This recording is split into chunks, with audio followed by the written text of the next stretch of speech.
4 aastat oleme koostöös Loodusmuuseumiga teinud mänge.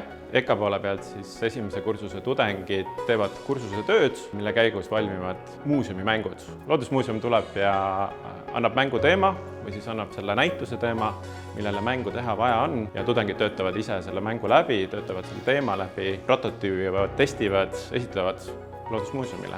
Koostöös EKA-ga me saime sellele näitusele suurepäraseid eksponaate. Tegu on muruniitmismänguga, kus siis inimene saab aimu sellest, kui palju ta muruniitmise käigus tegelikult elu hävitab.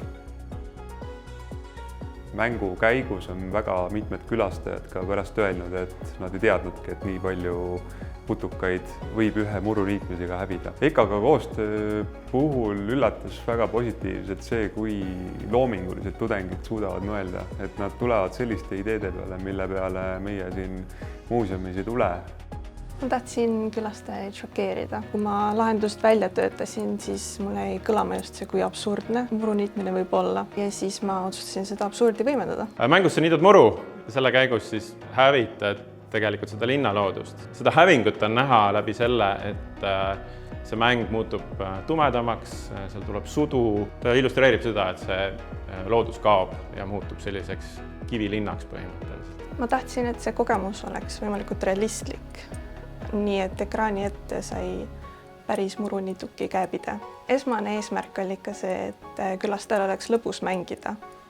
Aga kui ta kodus muru hakkab niitma, siis võib-olla ehk mõtleks enne, kui terve aia ära niidab. Koostöö EKA-ga andis meile organisatsioonina seda, et me saime aru, kui hea tulemus võib tulla sellise täiesti teistsuguse asutusega koostöö tegemises. Kui vähegi on mingi mõte, siis tudengid oskavad selle kindlasti lahti tükkideks võtta ja midagi põnevat sellest kokku panna. Partnerettevõte saab sellest koostööst päris mitu vägevat prototüüpi. Need on mängitavad prototüübid üldiselt, mida saab siis edasi arendama hakata, aga oluline osa on siin just see ideetamise faas, läbi testimine, kuidas mängijate peal see mäng päriselt toimib, kas see on lõbus, kas on informatiivne, kas inimesed saavad sellest aru, nad saavad hästi läbi töötatud prototüübi, millega saab päris lahenduse poole edasi liikuda.